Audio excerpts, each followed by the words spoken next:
So, this event was called The Suffering, and there was a good bit of that. Obviously, I wasn't happy with my performance. There were a lot of reasons for that, thus this video and my notes to self. I thought I was in good shape, and perhaps I was, but if so, that led to overconfidence and too much energy spent rushing and helping others. Never mind that the heart rate an old bugger uses on a 6-kilometer trail run isn't the same one required for pulling motorcycles up hills in a hurry. I probably should mix in a little more sprint type work into my training as compared to slow and steady.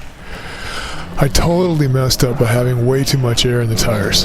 That's something I don't usually bother messing with, but then I'm not usually pushing my limits. Due to weather, mechanical issues, and life, I hadn't been riding in the previous 4 weeks. The result was plain stupid. I'd lost some of my muscle conditioning and a feel for an appropriate pace. There also wasn't really an appropriate place to warm up and find the flow. And the course didn't lead to that either. You just start to get going and then, bam, there's the next obstacle.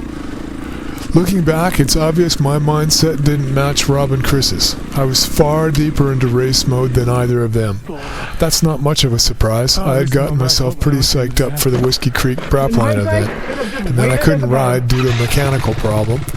For me, this was supposed to be redemption. Chris and Rob just wanted an experience, and finishing would be a good plus. On that note, I really do have to hand it to Chris for finishing the second lap. It's not a decision I would have made in his shoes, but clearly he was in keep putting one foot in front of the other mode, and he persevered, even with a couple of bad crashes. Personally, I don't want to go there. That was pretty close to where I was at last year's Brapline event, and all my practice/training this year was geared to avoid repeating that exhausted and stupid outcome. In case you're not in the know, I did not do the second lap, and to be honest, it seems we didn't do all of the first lap either. Anyhow, I was overheating and generally pissed off at being dead last. There were stretches of the course that shouldn't have been all that challenging, but the rear wheel just wanted to go sideways, down the slope. And we caused a fairly big traffic jam with all the two-strokes trying to pass. On a weekend ride with friends, it wouldn't have been a big deal, but it wasn't something I wanted to do twice. I'm not sure what to say I learned. Clearly, something about my own limits and hubris. Obviously, a hard lesson about tire pressures. I did have a tire pressure gauge with me, but airing down didn't even cross my mind until after I'd finished. I still think I was on target for Brapline. Obviously, the not riding is something to avoid repeating. In retrospect, I needed to get back out and do some practice on harder terrain, but that's easier said than done.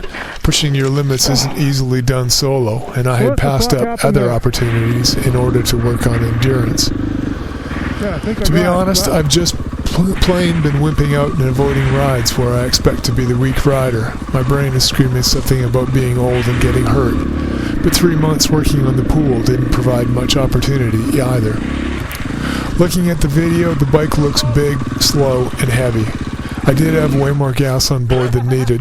I did consider switching to the smaller tank, but that would have been an untried fuel pump, etc. Oh, and the Recluse. No surprises there. I'd always wanted it off the bike. I just never gotten around to doing it. And to be honest, I never really gave it a chance. It wasn't adjusted to be useful, which could have at least eased the cramp in the clutch hand, which was becoming an issue at the end of that first lap. All that said, as far as I can see, a Recluse without a left-hand rear brake is probably just a bad idea. Anyhow, disappointing, very much failed to meet my own expectations. But some real lessons and sufficiently hard won that I won't forget them. Anyhow, clearly you're still here. I'm not sure why.